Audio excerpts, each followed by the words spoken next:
This is our world. A warm, comfortable, familiar place. But walk away from the fire and look up. Our thoughts soon leave home.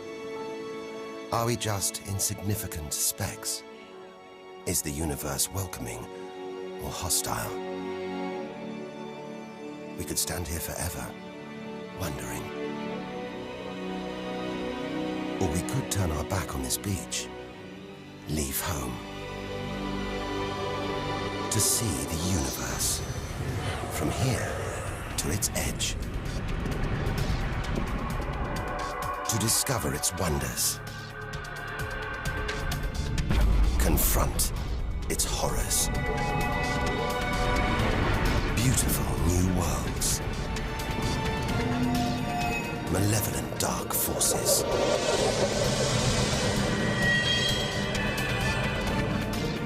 The beginning of time, the end of the world. Would we have the courage to see it through? Or would we run for home?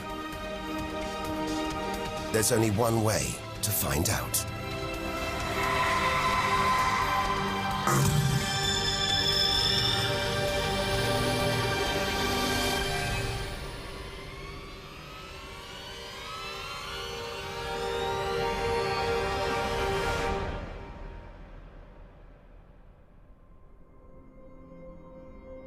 The edge of space, only 100 kilometers up, just an hour's drive from home. Down there, life continues. The traffic keeps moving, stocks go on trading, and Star Trek is still showing. Looks favorable enough at this point that the race should go. The Blue Jays will be without starter Jim Clancy for a couple of weeks.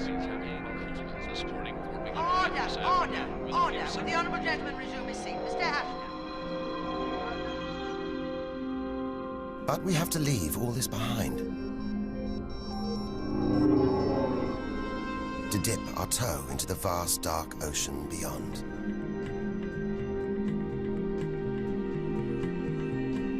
Into the shallows. Not too far from home. Onto the moon.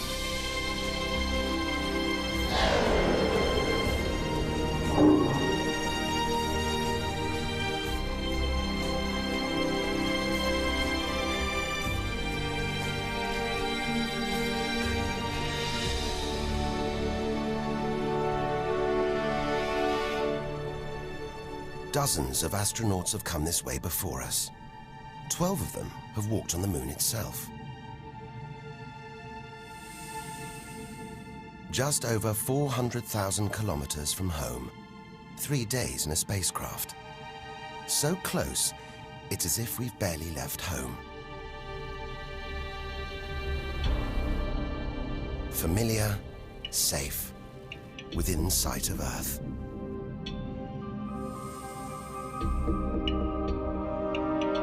It looks like a deserted battlefield, bombarded by millions of meteoroids and asteroids. But it's quieter now. It's obvious there have been no major collisions for millions of years.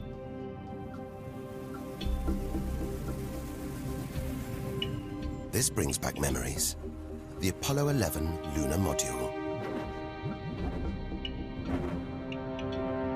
Neil Armstrong's first footprints. Looks like they were made yesterday. There's no air to change them. They should survive for millions of years. Maybe longer than us.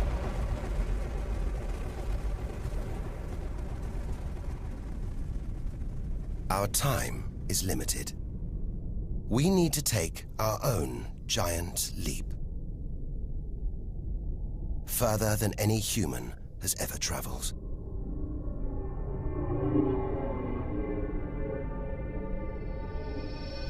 Out of the darkness, a friendly face. The goddess of love. Venus. The morning star. The evening star. Sometimes she welcomes the new day in the east. Others, she says goodnight in the west. The planet's spectacular yellow clouds reflect the sunlight. That's why this is the solar system's brightest planet. A sister to our planet. She's about the same size and gravity as Earth. We should be safe here.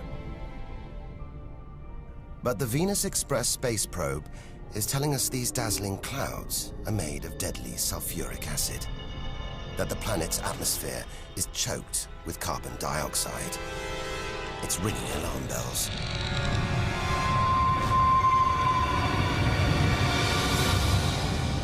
Venus is one angry goddess.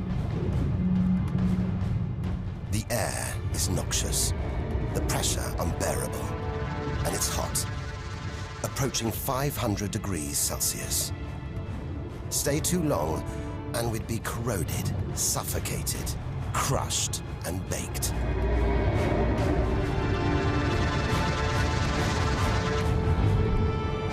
Nothing can survive here. Like this. It's a Soviet Venera robotic probe. Its heavy armor's been wrecked by the extreme atmosphere.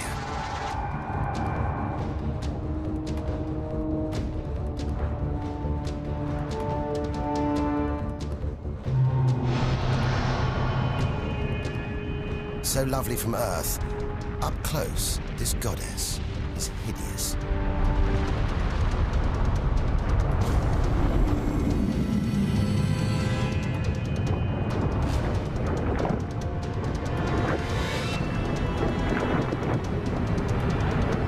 She's the sister from hell, pockmarked by thousands of volcanoes. All that carbon dioxide in its atmosphere is trapping the sun's heat. This is global warming gone wild. Before it took hold, maybe Venus was calm, more like her sister planet Earth. If that's true, this could be our planet's future.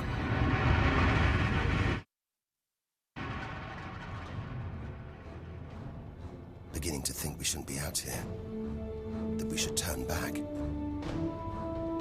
But there's something hypnotic about the sun. Like Medusa, too terrible to look at, too powerful to resist, luring us onwards. On, like a moth to a flame. Dwarfed by, scorched by the sun, it's Mercury. Get too close to the sun, this is what happens. Temperatures swing wildly here. At night, it's minus 170 degrees. Come midday, it's 400 plus. Burnt, frozen, and look at those scars. A sign that Mercury had a violent past. The Messenger space probe. It's telling us something strange. For its size, this little planet has a powerful gravitational pull. It must be heavier than it looks. It's like a huge ball of iron, covered with a thin veneer of rock. The core of what was once a much larger planet. Maybe a stray planet slammed into Mercury, blasting away its outer layers in a deadly game of cosmic pinball. Whole planets on the loose, destroying anything in their path, even entire planets. And we're in the middle of it. Vulnerable, exposed, small. Everything is telling us to turn back. But who could defy this? The sun, in all its mesmerizing splendor. Our light, our lives. Everything we do is controlled by the sun. Depends on it. And more than that, it's the Greek god Helios driving his chariot across the sky. The Egyptian god Ra, reborn every day. The summer solstice sun rising at Stonehenge. For millions of years, this was as close as it got to staring into the face of God. 150 million kilometers from home, a 20-year journey by plane. Switch it off, and it's so far away, we wouldn't know about it for a whole 8 minutes. It's so big, you could fit 1 million Earths inside it. So heavy, its gravity controls the entire solar system.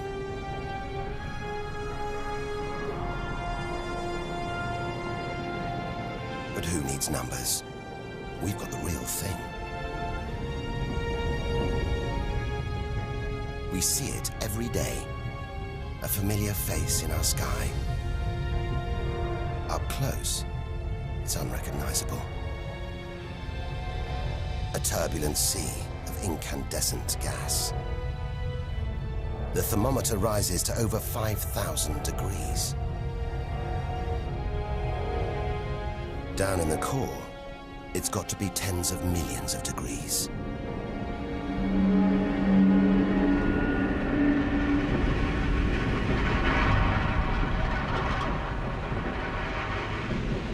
Hot enough to trigger a nuclear reaction, turning millions of tons of matter into energy every second. More than all the energy ever made by mankind. Back home, we see this energy as light, feel it as heat. But up close, there's nothing comforting about the sun. It's so full of electrical and magnetic activity, it's bursting out in these huge incandescent gas loops called prominences. Each one releasing more energy than 10 million volcanoes.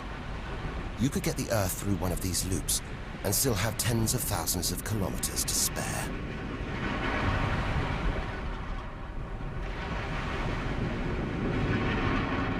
And where they burst through, it's exposing the cooler layers below, making sunspots. They're a fraction cooler than their surroundings. It's why they look black, but they're still hotter than anything on Earth. And they're massive, too. Some of these are at least 50,000 kilometers across. A solar flare. A superheated stream of electrified gas blasting deadly radiation out into space. But one day, all this will stop. The sun's fuel will be spent.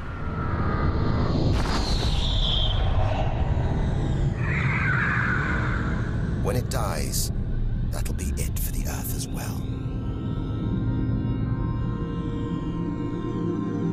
This God creates life and destroys it, demands we keep our distance.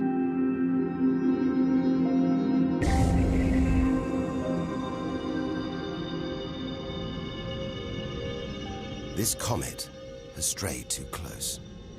It's being boiled away by the sun's heat, creating a tail that stretches for millions of kilometers.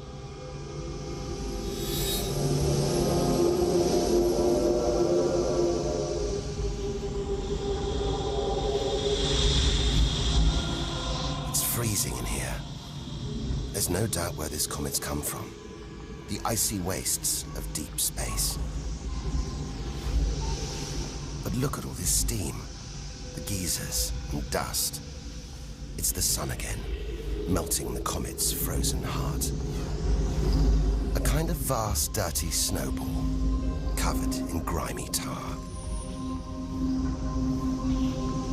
Tiny grains of what looks like organic material, preserved on ice since, well, who knows when.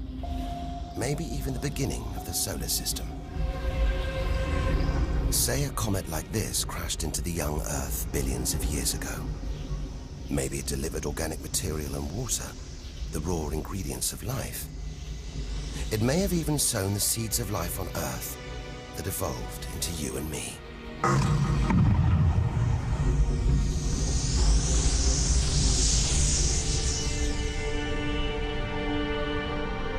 But say it crashed into the Earth now. Think of the dinosaurs, wiped out by a comet or asteroid strike. It's only a question of time. Eventually, one day, unless we can find a way to protect ourselves, we'll go the way of the dinosaurs. The Earth is safe. For now. But if life on Earth was obliterated, we'd be stuck out here, homeless, adrift in a hostile universe. We'd need to find another home. Among the millions, billions of planets, there must be one that's not too hot, not too cold, with air, sunlight, water, where, like Goldilocks, we could comfortably live.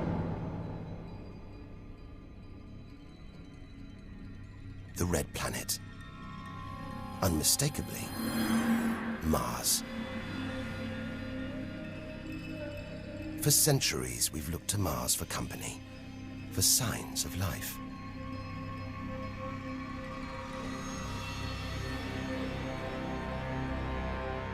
Somewhere down there could be extraterrestrial life. But are we ready to find it? Ready to rewrite the history books, to tear up the science books, to turn our world upside down? What happens next could change everything.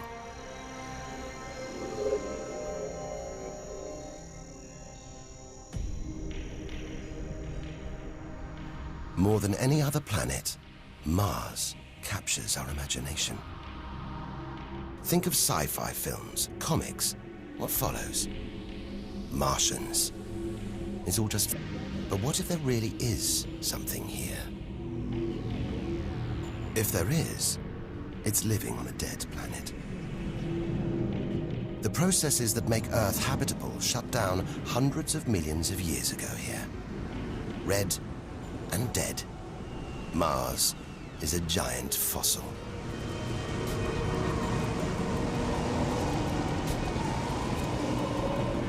Something's alive. A dust devil. A big one. Bigger than the biggest tornadoes back on Earth. There's wind here. And where there's wind, there's air. Air that could sustain extraterrestrial life. But it's too thin for us to breathe. Full of choking carbon dioxide. There's nothing to protect Mars from the sun's ultraviolet rays. And it's cold. As low as -80 degrees. Freezing water in the ground, at the poles, and even in the atmosphere. As snow.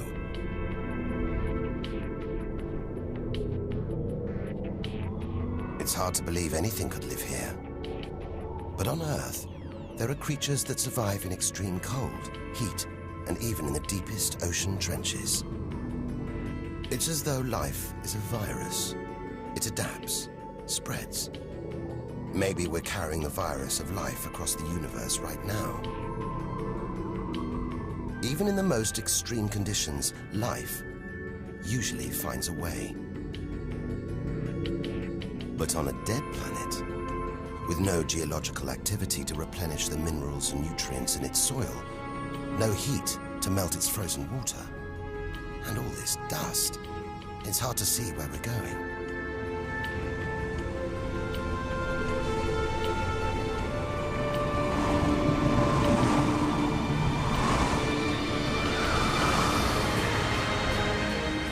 But we can't miss this. Olympus Mons. A vast, ancient volcano. 3 times higher than Everest. So wide, it would stretch almost all the way across Spain.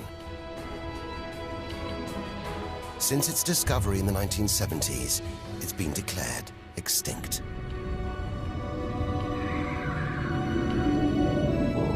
It looks like there's something happening on its slopes. It's as though lava has been flowing. But any lava flows should be long dead, obliterated by meteorite impacts. Unless this monster isn't dead after all. If it's not, there could be molten magma beneath the crust right now. This changes everything. Volcanic activity could be melting frozen water in the soil, recycling minerals and nutrients, creating conditions for life to exist.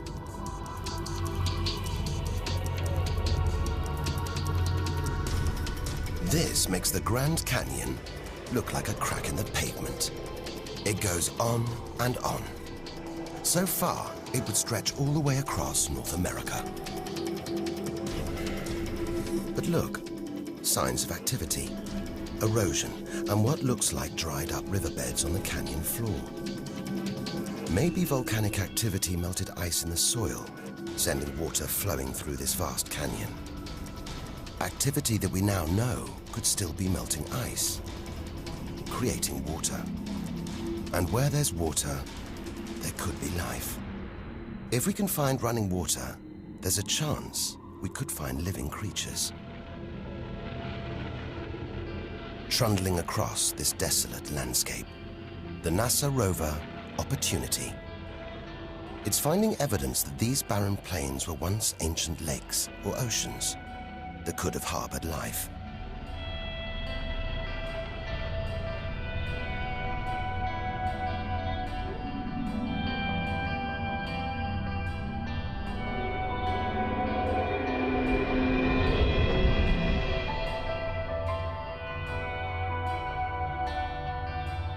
Look at these gullies.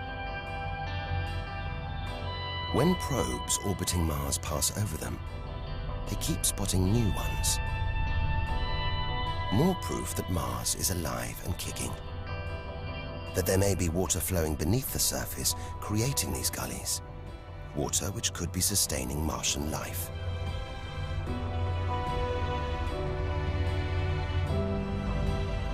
Now all we have to do is find it. Unless we've already found it. Not on Mars, but on Earth.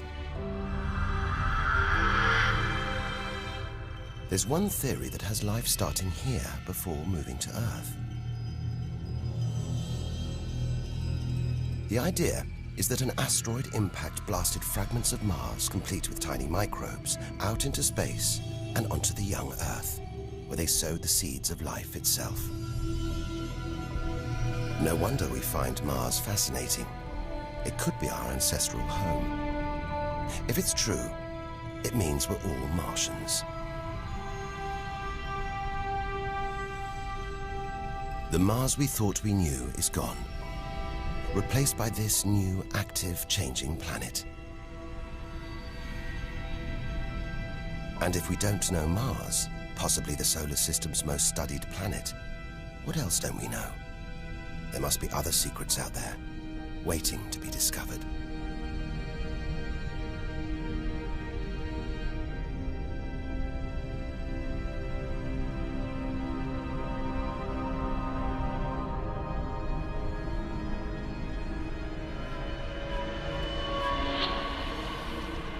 This is getting scary.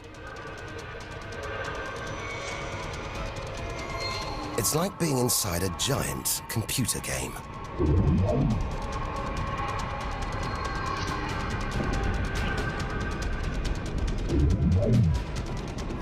But these are all too real.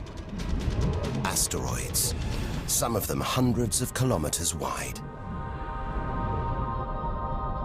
This one must be about 30 kilometers long. And look, perched on it, a space probe. Can't have been easy parking on an asteroid traveling at 80,000 kilometers an hour. It's a lot of effort to investigate some rubble. Rubble that regularly collides, breaking up and raining down on Earth as meteorites. Magical tokens, supernatural omens, and more than that. Turns out it was rubble like this that came together to make the planets, including our own.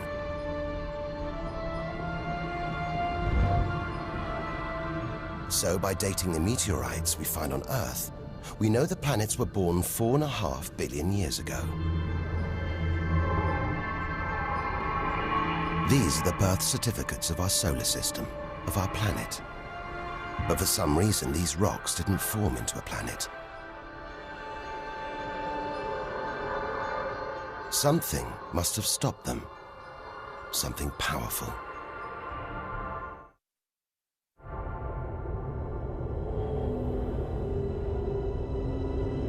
Jupiter.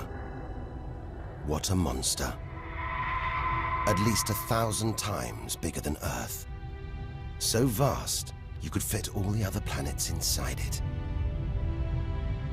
Something this big is going to have a major effect on its neighbors. Its gravity is stopping the asteroids from forming a planet. And just look at it. It's stunning. But up close, maybe things aren't quite what they seem. This huge planet is almost all gas. Land here, and we'd sink through its layers, maybe never hitting a solid surface.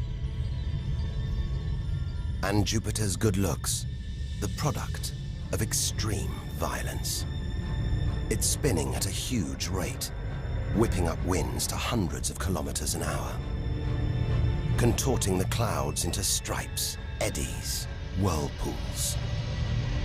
And this, the legendary Great Red Spot. The biggest, most violent storm in the solar system. At least 3 times the size of Earth. It's been raging for over 300 years. All those churning clouds have sparked an electrical storm. Just one bolt is 10,000 times more intense than any at home.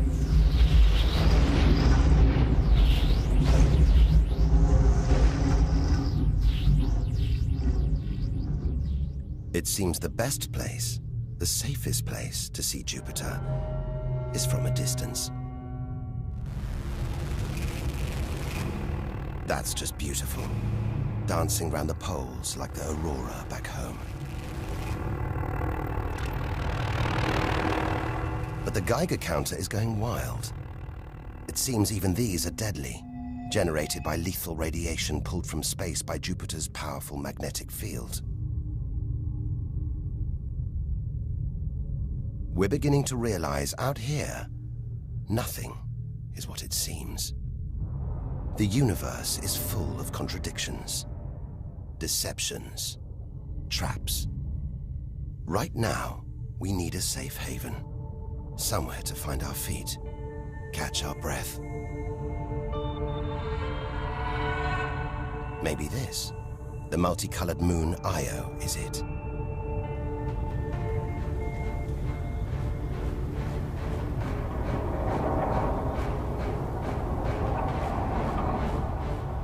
Those pretty colors, a molten rock, sulfur, volcanoes, spewing burning hot ash and sulfur hundreds of kilometers into the air. This is no safe haven. This is the most volatile place we've seen since the sun. Our magical journey to the edge of the universe is turning into a desperate flight. We've got to keep believing, hoping that amidst the dangers, there are wonders waiting to be discovered.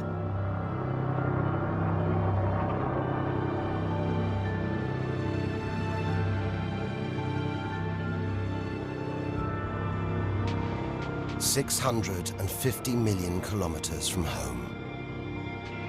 What a weird-looking place. And yet it looks strangely familiar.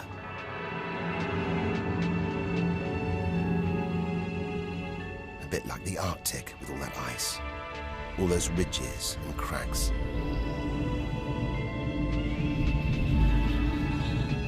This is Europa, and maybe, like the Arctic, this ice is floating on water, liquid water.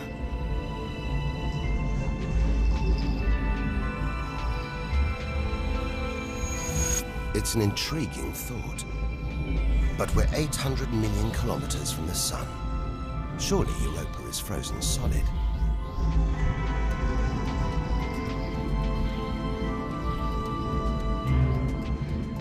Unless Jupiter's gravity is creating friction deep inside, stopping Europa from freezing solid, allowing life to develop in the waters beneath its frozen crust.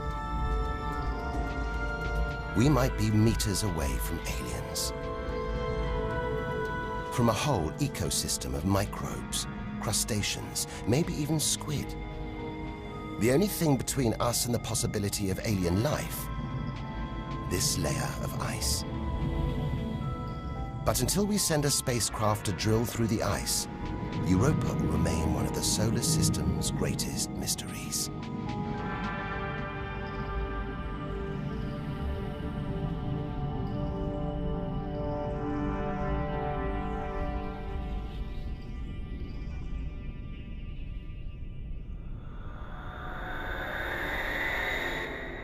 It's captivated our imaginations, haunted our dreams.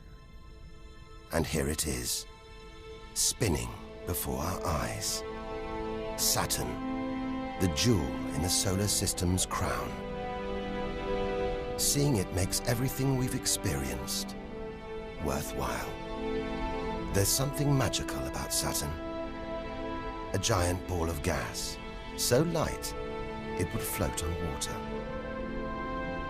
Its spectacular rings would stretch almost from Earth to the Moon, but they're just a few hundred meters deep. That's the Cassini orbiter. It's picking up ghostly radio emissions, probably generated by auroras around Saturn's poles. This is the real music of the spheres. And Cassini is telling us these rings are probably all that's left of a moon shattered by Saturn's gravitational pull. Incomparable beauty from total destruction.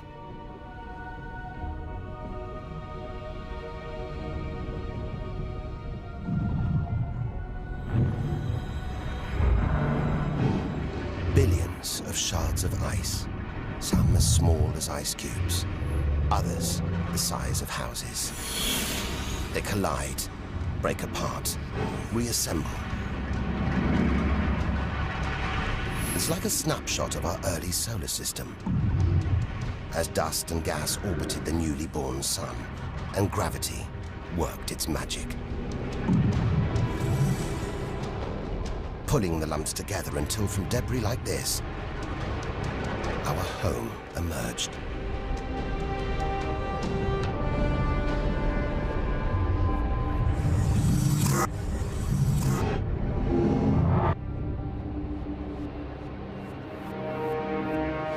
We could stay here forever, gazing at Saturn's seductive allure. But we have to drag ourselves away. We've got so much further to go, so much more to learn. Which isn't easy when the largest object in sight is this moon, wrapped in thick clouds. Titan.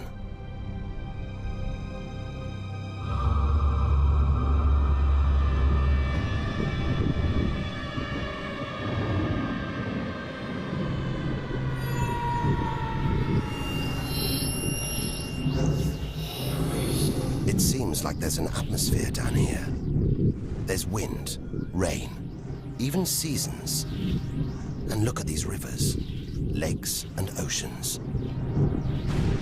It's the most similar place to Earth we've seen so far.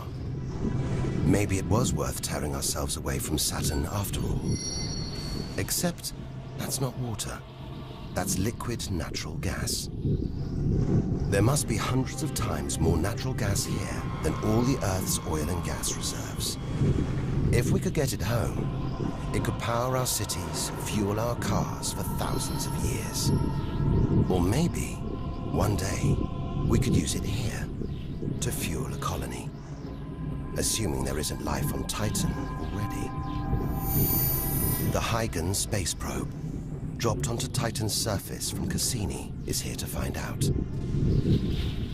It's telling us there are organic materials in the soil, but it's so cold, minus 180 degrees. There's no way these could come together to form life. Unless Titan warms up. The sun is predicted to get hotter. When it does, maybe life will spring up here, just like it did on Earth. billions of years ago.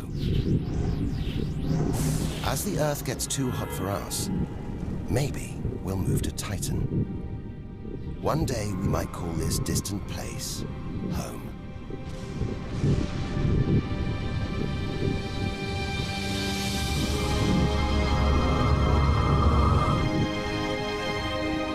Home. We're at least 1 billion kilometers away now. Beyond this point, we lose visual contact with the Earth. We're standing on a cliff, looking out into the solar system's mysterious outer reaches. If we want to understand the universe, to reach its edge, we have to jump.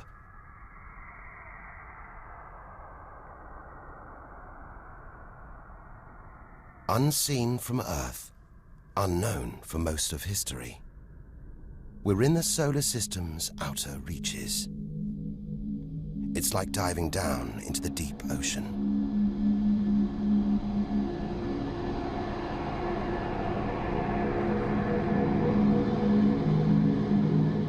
Those rings.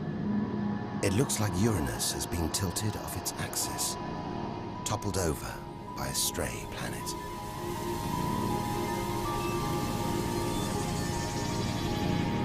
It's eerie out here.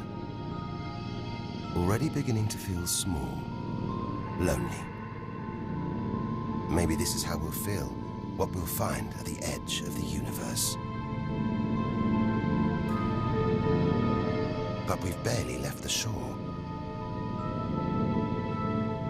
Shrink the Earth down to the size of a pea. We've traveled less than 2 kilometers. But to reach the edge of the solar system, we've got to travel another 20,000 kilometers. Out of the deep, another strange beast. The god of the sea, Neptune. This giant is swathed in methane gas. And look, a storm the size of Earth, whipped up by savage 1,500-kilometer-an-hour winds. Back home, it's the sun that drives the wind, but Neptune's too far away.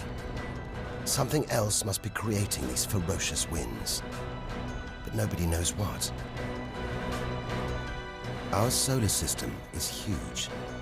It's alarming how little we really know about it.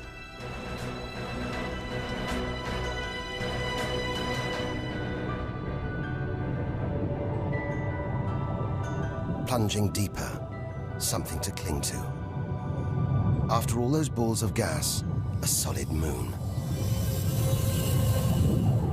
Triton. Solid, but not stable. Just look at these geysers, cosmic chimneys pumping out strange soot. And this moon is going round Neptune in the opposite direction to the planet's spin. A cosmic battle of wills that this angry moon is always going to lose. Neptune's massive gravity is pulling on Triton, slowing it down, reeling it in.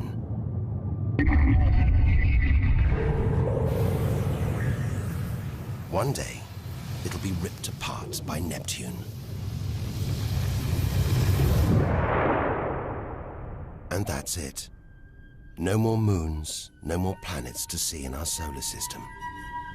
It's getting colder. We're getting further from the sun, slipping from the grip of its gravitational tentacles. But look at all this. It's not a void. It's teeming with frozen rocks, icy spheres, like Pluto. Until recently, it seemed Pluto was alone. Beyond it, nothing. We were wrong. More frozen worlds. Discoveries so new, nobody can agree what to call them. Plutinos, ice dwarfs, cubanos. Whatever the name, the implications are the same. Our solar system isn't the neat model we thought it was. Over 13 billion kilometers from home, the most distant thing ever seen to orbit the sun, another small, icy world called Sedna, discovered in 2003. Its orbit takes 10,000 years and sends it 130 billion kilometers from the sun. Hang on, there's something else out here. 16 billion kilometers from home, the space probe Voyager 1. If it wasn't for this bundle of aluminium and antennae, we'd have no images of the giant planets, no clue about their strange moons. It's traveling 20 times faster than a bullet, sending messages home.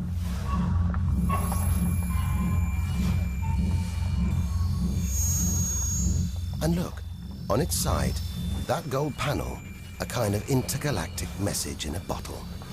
There's a greeting recorded in different languages.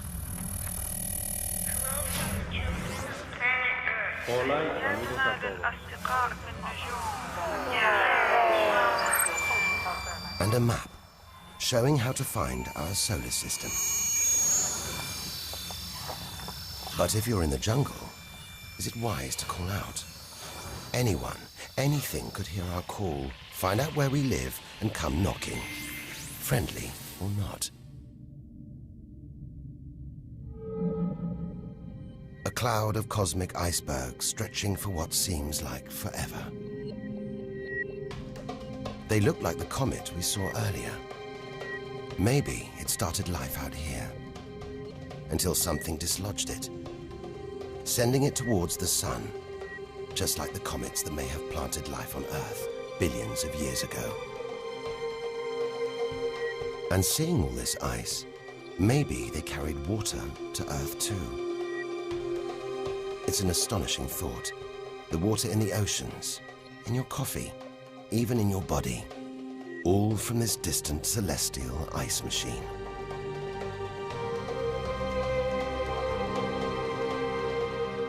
We're 8 million, that's 8 trillion kilometers from home.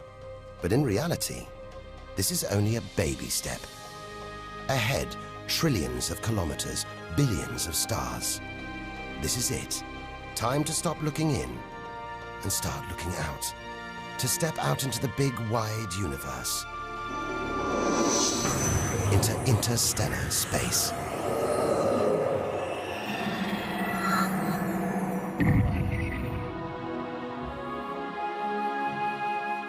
Interstellar space. Far beyond our solar system. What a view. Billions of stars like our own sun, many with planets, many of those with moons.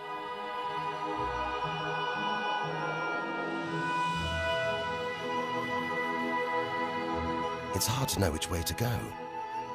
There are infinite possibilities in every direction. Whichever way, we're going to need a serious burst of acceleration.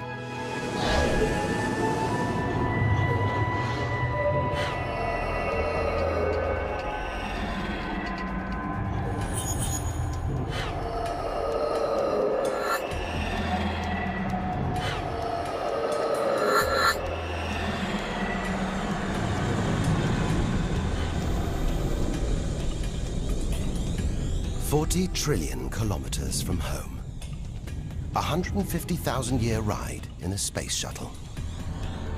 And we've only just reached the first solar system after our own. Alpha Centauri. Not one, but 3 stars.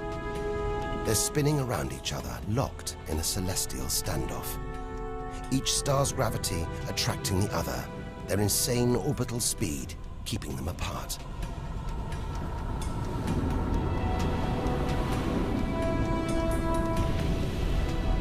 Get between them, and we could be flung into the face of one of these stars. Vaporized, trillions of kilometers from home. So far, the kilometers are becoming meaningless. We're going to have to talk in light years. A beam of light takes 1 year to travel 10 trillion kilometers. So 40 trillion kilometers is 4 light years from home. It's crazy. Distances so vast, they're almost beyond comprehension.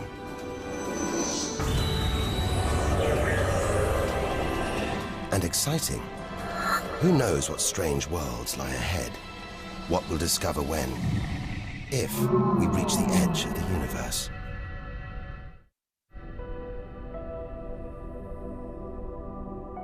Ten light years from Earth, the star Epsilon Eridani.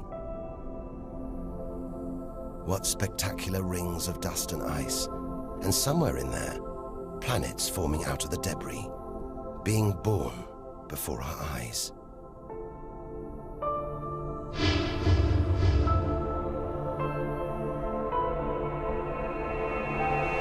Asteroids and comets everywhere.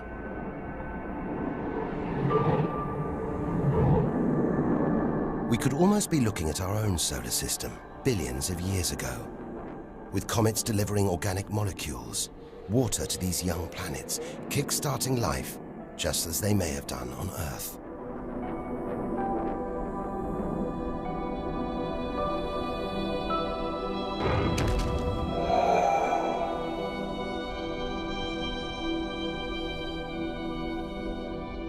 At the center of all this action, a star smaller than our sun. It's still in its infancy. Any life in this solar system would be primitive at best.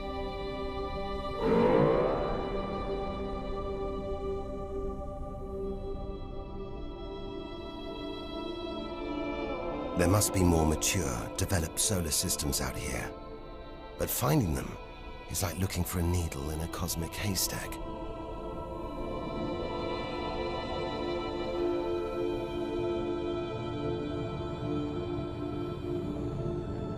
"20 light years from Earth. Star Gliese 581.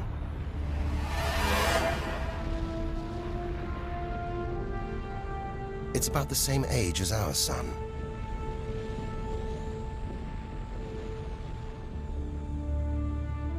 And orbiting it, this planet. It's just the right distance from its sun. Any closer and water would boil away. Any further and it would freeze. Ideal conditions for life to have evolved.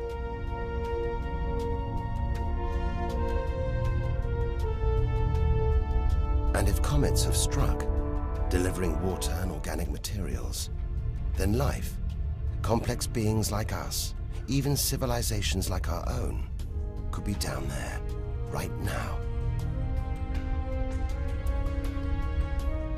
And if there are, even at this distance, they could be tuning into our TV signals, watching shows from 20 years ago. And here's your host, Joe Dublin.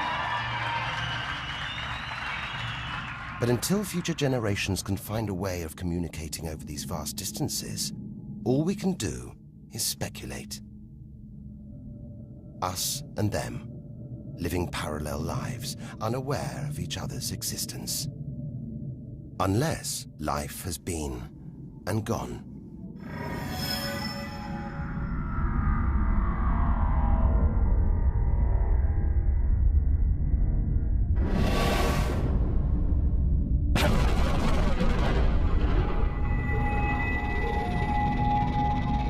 That's the problem with comets.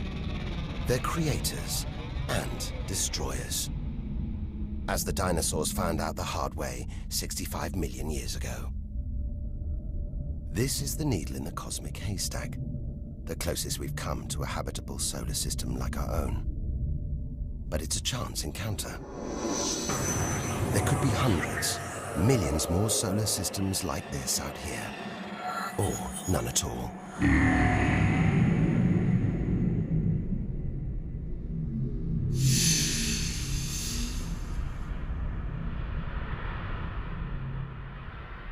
This is vast. And look, it's the planet Bellerophon.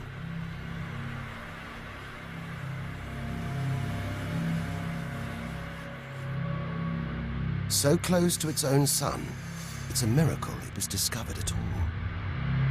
Problem is, from Earth, we can't see planets this far out. They're obscured by the brilliance of their neighboring stars. But the planets have a minute gravitational pull on those stars. Measure these tiny movements trillions of kilometers away, and we can prove they exist. That's how we tracked down Bellerophon in the 1990s, opening the floodgates to the discovery of hundreds of other distant planets. 65 light years from Earth. Tune in on this bright star, and you'd pick up TV signals from Hitler's Berlin Olympics. Könnte die Spiele von Berlin zur Feier der 11. Olympiadensteuereinreichung als eröffnet.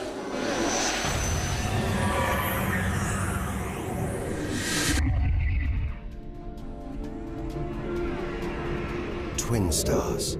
It's Algol, the demon star, feared since ancient times on account of its sinister behavior. From Earth, it appears to blink as one star passes in front of the other. Up close, it's even stranger. One star has expanded into the gravitational pull of the other. It's being sucked towards it. Almost 100 light years from home. Listen. One of the first ever radio broadcasts. Just a faint whisper. We'd appreciate it if anyone hearing this broadcast would communicate with us. We are very anxious to know how far the broadcast is reaching. And then silence. From here on out, it's as if Earth never existed. Any aliens living beyond here will have no idea we're there. It feels like a lifetime ago we stood on that beach, looking up at the sky, wondering where and how we fitted in. It's time to appreciate the wonders we're seeing, not just for what they tell us about our own world. It's what they can tell us about the whole universe, its past and its future.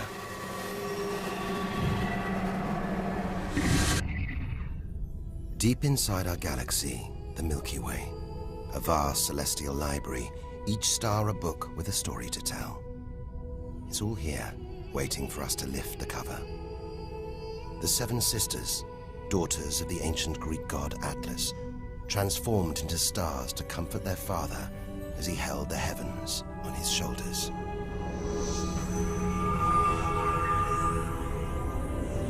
And this giant, Betelgeuse. The brightest, biggest star we've seen so far. It's got to be at least 600 times wider than our own sun.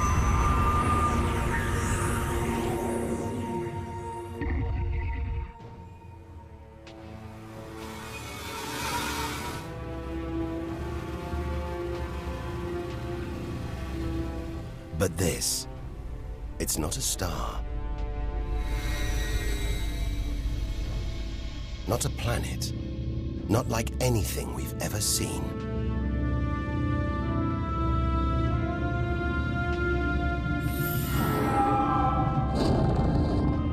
A ghostly spectre, more than 1,300 light years from Earth. Orion's dark cloud. Dust and gas, so dense it's shrouding us, shutting us off from the universe outside.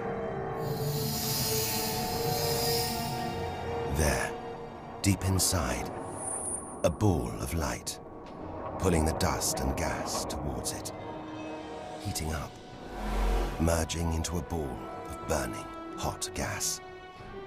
Like a star, like our sun, in miniature.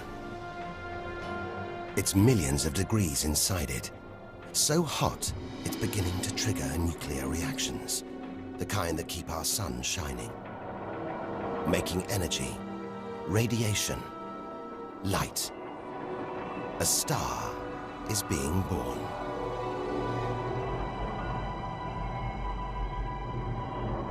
Or rather, stars.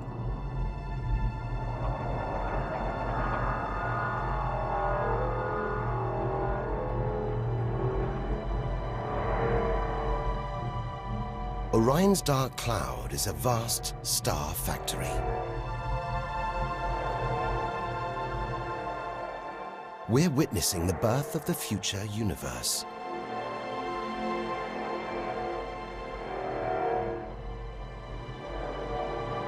We've come to expect hostile horrors, but we're discovering one of the universe's greatest creative wonders: star birth.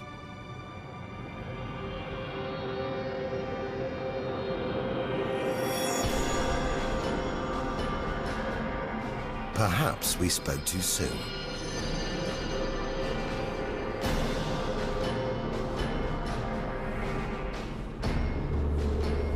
Jets of gas, exploding outwards at 200,000 kilometers an hour, blasting dust and gas out for millions of kilometers.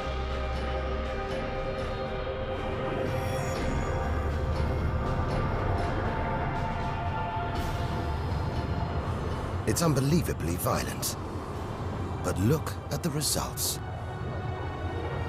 It's beyond words. Nebula, vast glowing clouds of gas hanging in space. With no wind out here, they'll take thousands of years to disperse. They seem to be forming a vast stellar sculpture. It makes you realize nature is more than a scientist, an engineer. It's an artist on the grandest of scales. We've seen some strange sights, but this is a masterpiece. A giant horse's head rearing up in space. Stars are born, grow up, and then what? Do they die? Do they slip quietly into the night, or go out with a bang?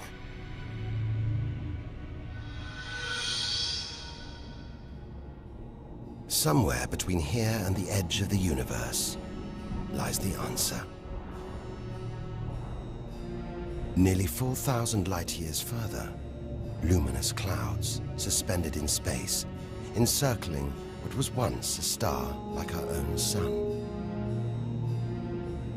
All that's left of it are these brightly colored gases.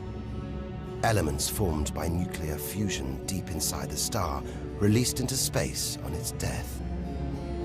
Green and violet, hydrogen and helium, the raw materials of the universe. Red and blue, nitrogen and oxygen, the building blocks of life on Earth. For us to live, stars like this had to die.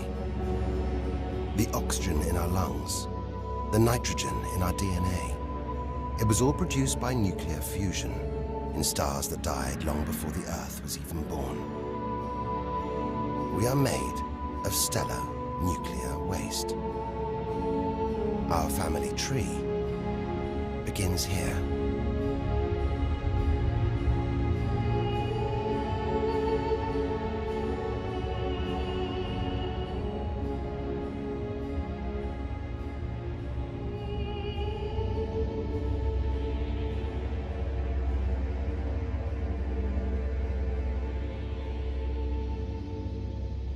At its heart, the ghost of a star.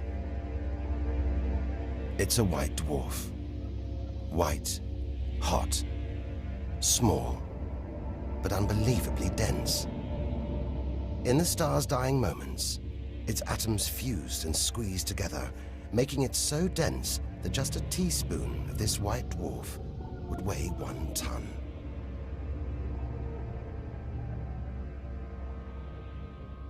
It's a chilling premonition of our sun's fate. 6 billion years from now, it'll become a white dwarf. Its death will herald the end of life on Earth. It makes you wonder how many other worlds have been and gone. Stories left untold. Celestial books lost forever.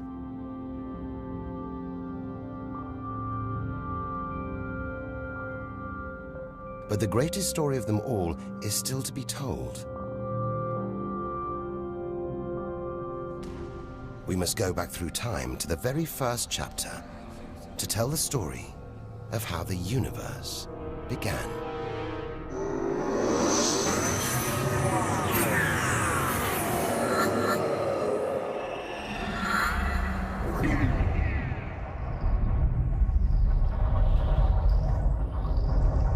The scattered remains of a dead star. A nebula, the Crab Nebula. We're 6,000 light years from home, deep inside a stellar graveyard. We've learned so much, seen things we'd never have believed possible. Now, sights like this, wonders once beyond imagination, we take in our stride. We're ready. Ready to face whatever lies ahead. Determined to reach the edge of the universe. It looks dead, but maybe this is just the calm after the storm. After a massive explosion. Powerful enough to turn a huge star into a cloud of dust and gas. A supernova.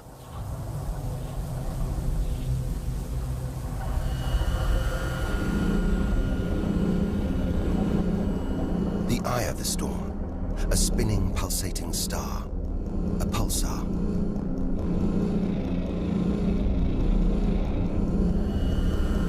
Gravity must have squeezed the giant star's core down to this.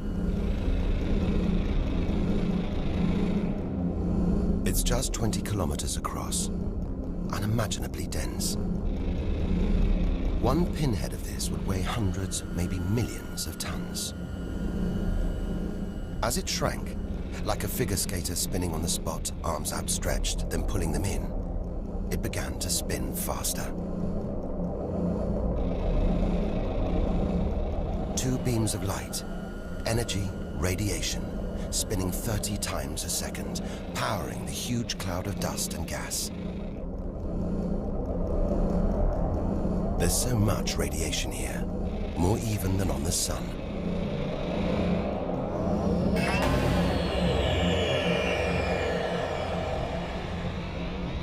That was easily the deadliest thing we've encountered so far.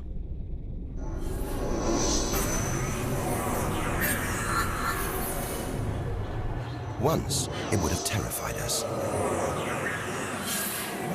But now we realize that without the dangers, there'd be no wonders. Without the nightmares, there'd be no dreams.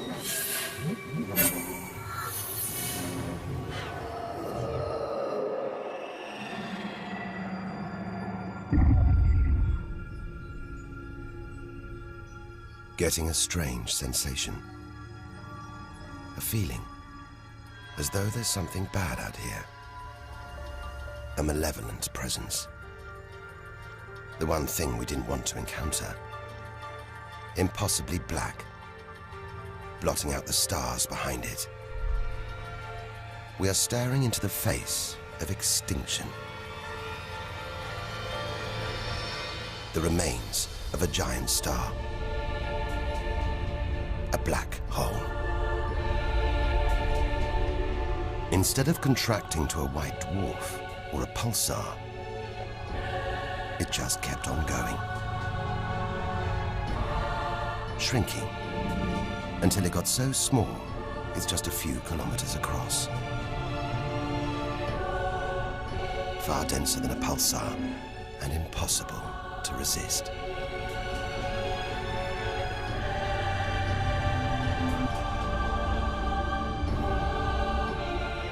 Stray too close, and there's no turning back. Now we know why it's a black hole. Its gravity is so intense, not even light can escape. This asteroid, it's a lump of solid rock, but it's actually stretching, being dragged towards the gaping hole. Inside, there's no matter as we know it. No time, no space. All the rules of physics collapse.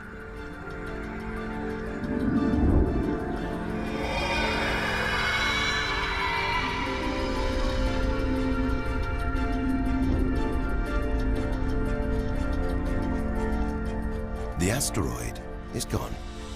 Truth is, nobody really knows where. We're looking at the limit of human understanding. There could be millions of black holes creeping around our galaxy. More perhaps than all the stars in the sky. But we wouldn't see them until it was too late.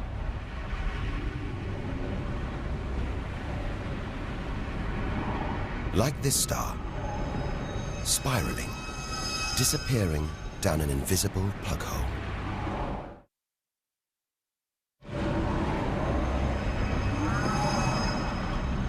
Who's to say we don't live inside a vast black hole?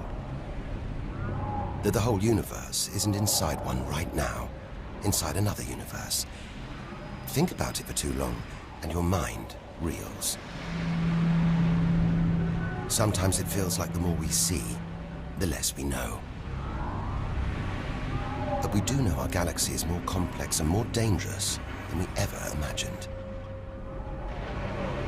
And we're still in our own galaxy, the Milky Way. The vastness of the universe beyond still lies ahead. The wonders, the dangers, the secrets, they're out there. But first, we've got to find a way out of the Milky Way.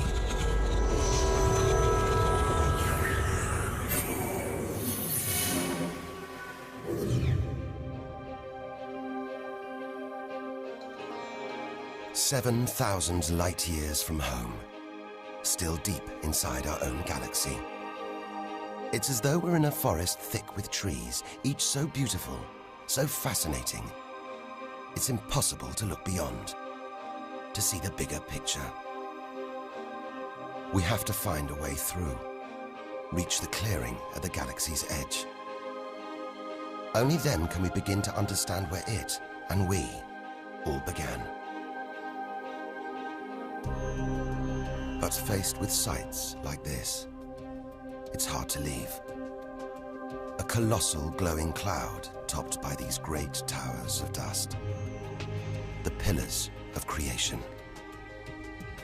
Like a gateway into the far galaxy. Both pillars studded with tiny protrusions. Embryonic star systems. Each one the size of our solar system. Another monument to nature's astonishing creativity. We have to ignore its captivating beauty, its siren song, tear ourselves away, in order to carry onwards towards the edge of the galaxy.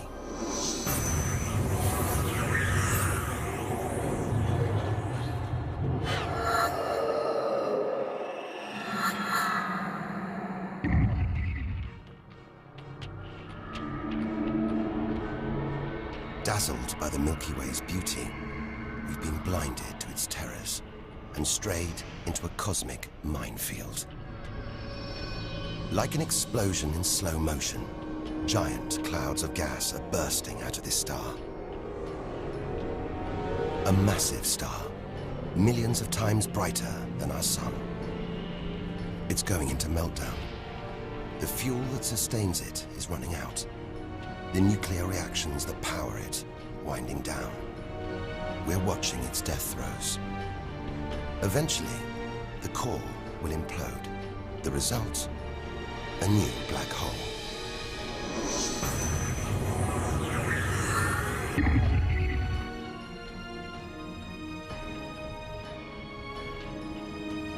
An even bigger, dangerously unstable star. But this one's about to explode. And when a star this big dies, it's 100 times more violent than a supernova. Somehow we've stumbled into the most violent star death imaginable. A hypernova.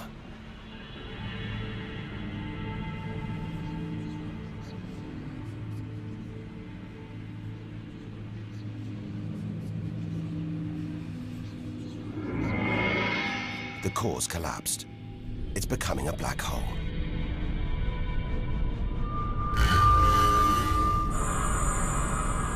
And that's the shockwave, surging through the star, ripping its outer layers into space.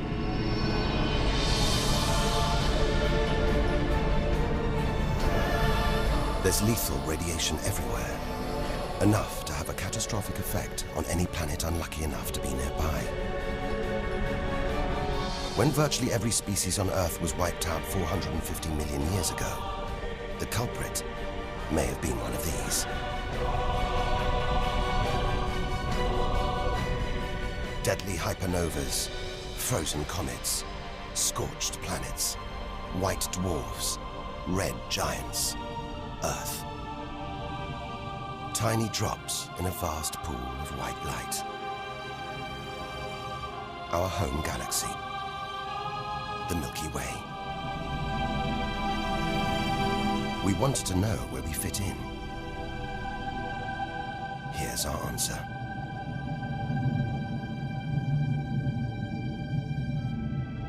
Civilizations, past and present.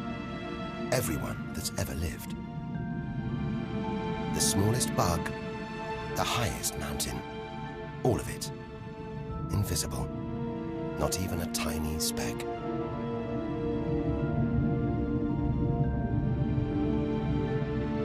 Our home is a minor planet of an insignificant star. If it disappeared right now, who or what would even notice? And yet, so far we found nowhere else we would rather live. Nowhere we could live.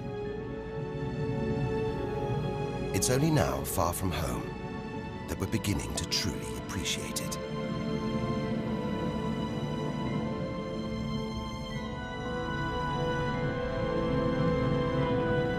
Look at all these stars.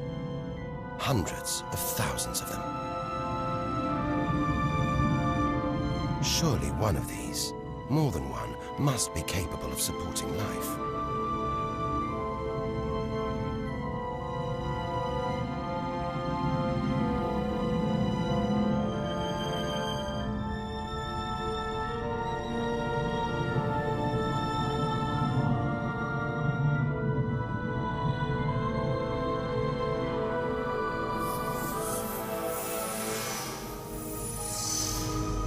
Maybe here, in this swarm of stars, the Great Cluster. Back in the 1970s, astronomers sent a message in this direction, detailing the structure of our DNA and our solar system's location. But it's so far from home, the message won't arrive for at least another 25,000 years. We haven't found alien life yet. But neither have we found any reason to believe it isn't out here, somewhere. There's an equation, devised to estimate the number of other advanced civilizations. Crunch the numbers, and the result is shocking. There could be millions of civilizations, just in our own galaxy.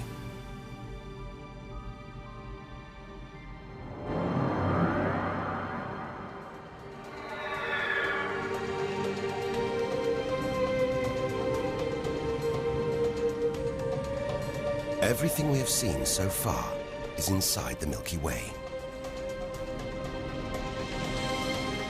Now here's our chance to see other galaxies, to glimpse the even bigger picture, and perhaps to answer the ultimate question: where does all this come from?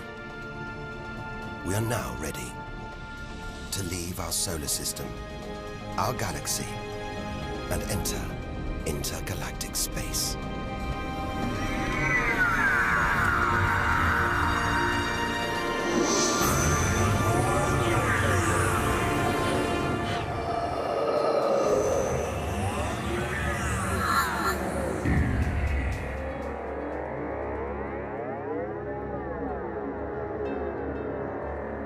Beyond the Milky Way, through the vast expanse between galaxies, against all the odds, we've made it to intergalactic space.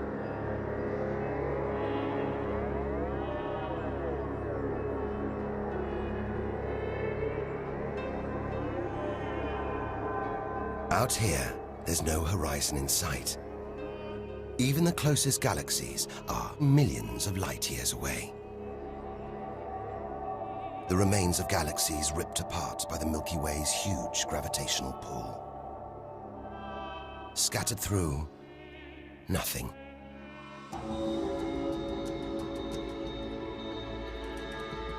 This is as close as the universe gets to a perfect vacuum. But even this isn't totally empty. There are thin wisps of gas, fine traces of dust, and something else. Dark matter. So mysterious we can't see it, feel it, taste it, touch it, or even measure it. Yet so common, it could make up over 90% of all the matter in the universe. If dark matter does exist, it means there's no such thing as empty space. Even out here, we're surrounded by matter. We only know it exists because of the strange hold it exerts on galaxies, like this one, the Large Magellanic Cloud.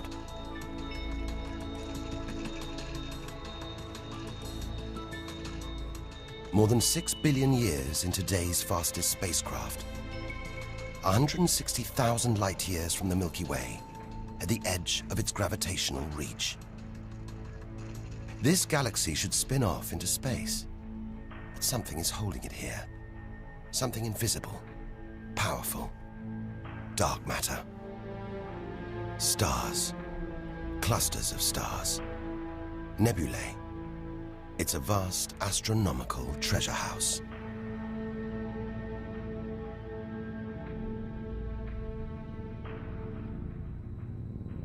But look at this. It's like a string of gleaming pearls. It's a fireball, expanding out from what must have been a massive explosion, a supernova. So bright that when light from the explosion reached the Earth in 1987, it was visible with the naked eye. And so violent, it triggered a string of nuclear reactions, forcing atoms together, creating new elements. Gold, silver, platinum, blasting them out into space.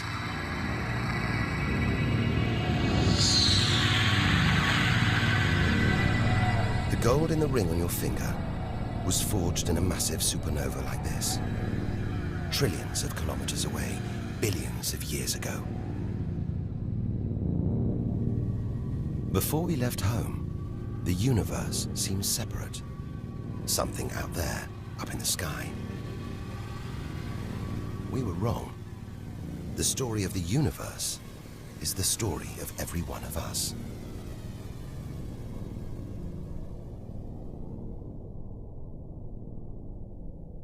It's comforting to remember as we venture through this abyss. Further and further. Faster and faster.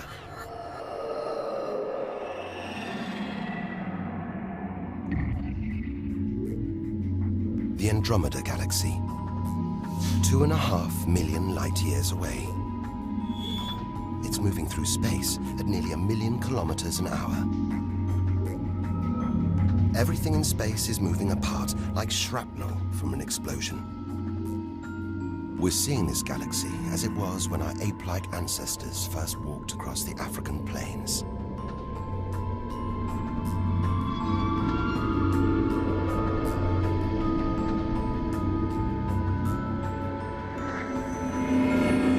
We go further through space, and further back in time. This doesn't look right.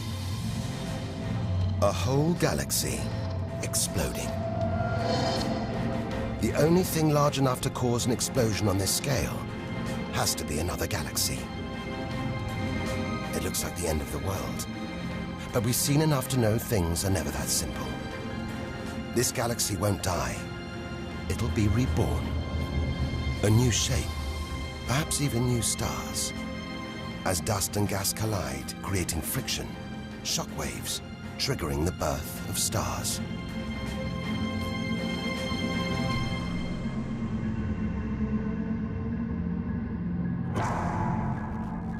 There's order in this chaos, a pattern behind the infinite variety. an endless cycle of birth and death, creation and destruction. It's a pattern woven through the vast fabric of space that binds each of these galaxies. There are billions of galaxies in the universe, each with billions, even trillions of stars.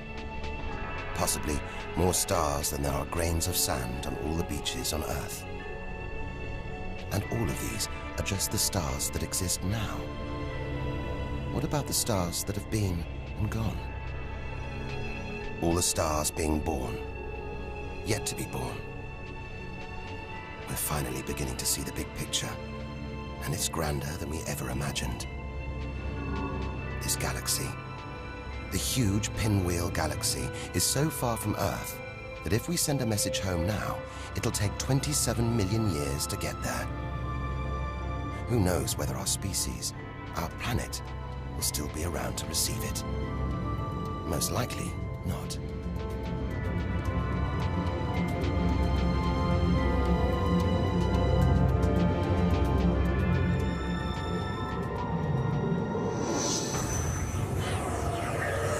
We travel on, back through time.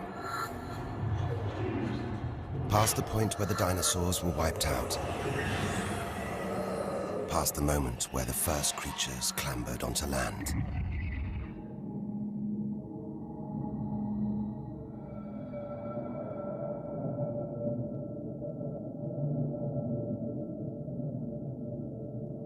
Two billion light years from home. Closing in on the edge of the universe, going back to the beginning of time. This isn't a galaxy. It's brighter than hundreds of galaxies put together. A blinding beam of energy bursting out for trillions of kilometers. Something this big, this bright, must be incredibly powerful. Experience tells us, out here, power equals danger. It looks like a quasar, the deadliest thing in the universe. If it is, then our journey could be over. The end is almost in sight.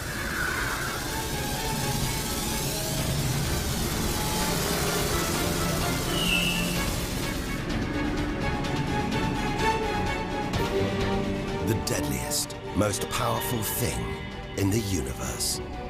A quasar. A swirling cauldron of super-hot gas, brighter than hundreds of galaxies.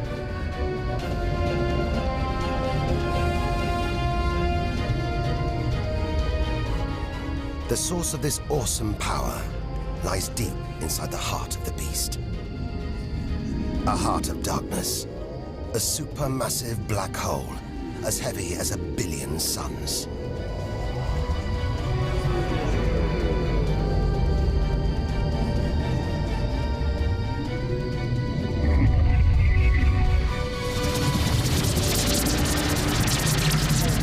It's ripping apart whole stars, sucking their gases into the quasar, devouring them, until they're nothing, lost forever from the visible universe.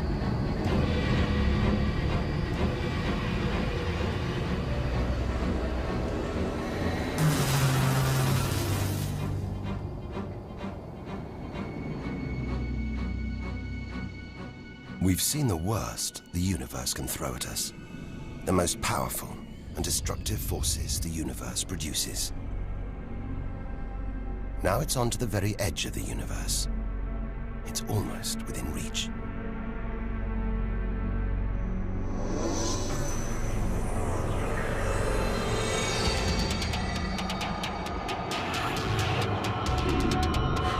We'll need to go further, go faster if we're to cross the final reaches of the known universe.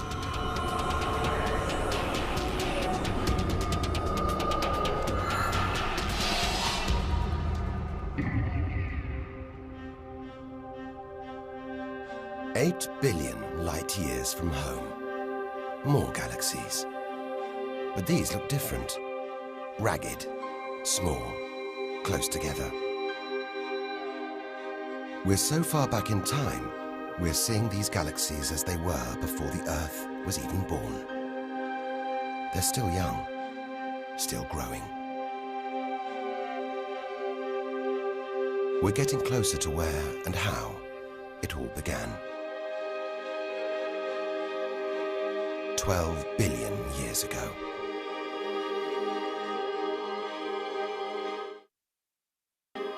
Look at the galaxies now. They're more like primitive plankton floating in a vast, dark ocean.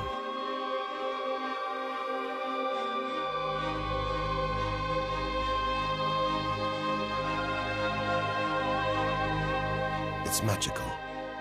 Clouds of dust and gas, dancing, forming a shape, merging to make embryonic galaxies. This is how our own galaxy was born.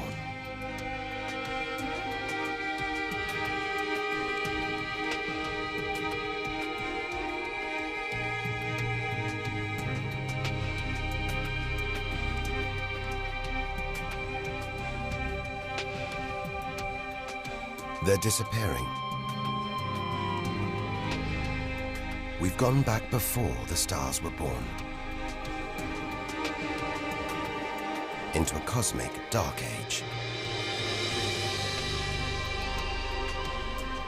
And before that, light. The afterglow from a massive explosion. The explosion which created the known universe.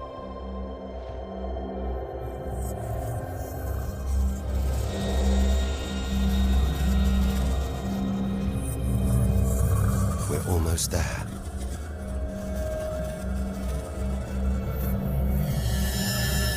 This is it. We've made it. The edge of the universe. 130 billion trillion kilometers from home. 13.5 billion years ago.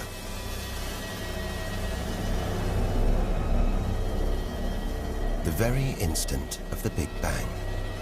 The most violent, most creative moment in history. Everything that's ever happened follows from this moment.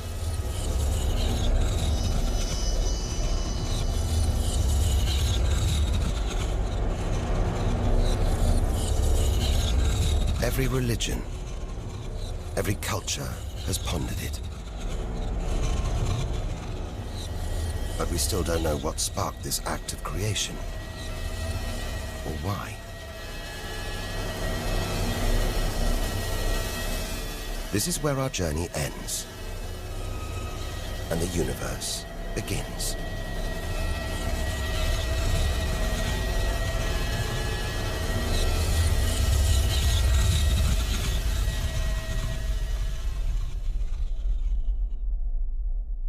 An infinitely hot, small, dense point erupts.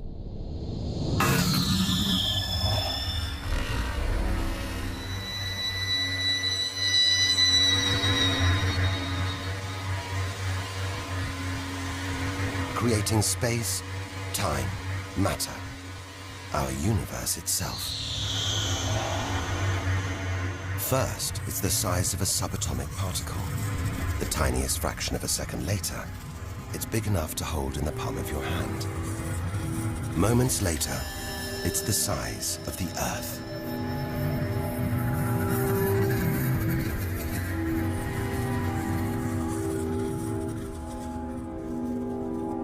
Today, the light from the Big Bang is still spreading out as a hiss of radio static. Your TV aerial picks it up. You can see it as static on an untuned TV.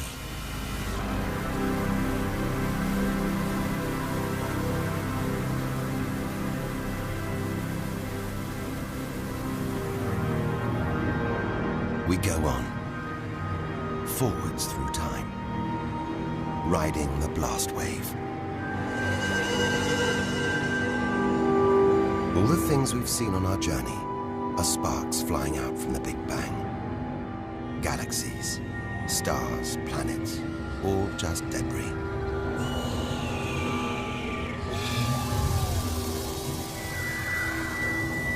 back through our galaxy.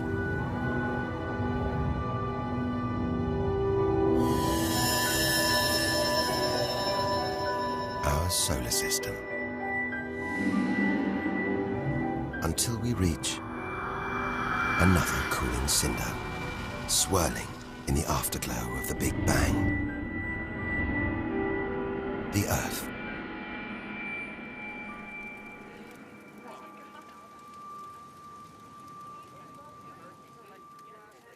We had to go back to the past to see our future.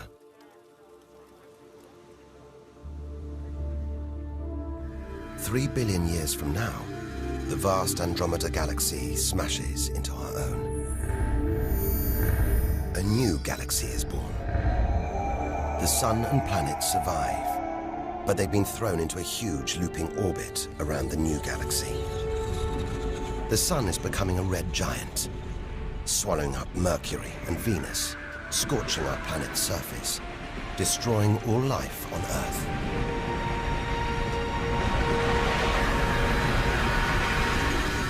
The sun dies, shrinking to a white dwarf. Neighboring stars are dying too, being replaced by white dwarfs, pulsars, black holes. The lights are going down on the galaxy.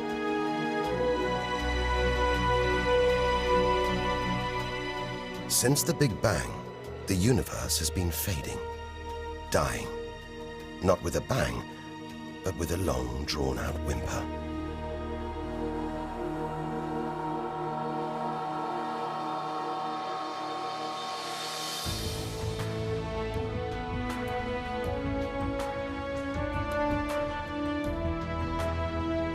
But there could be a way out, an escape route from our dying universe.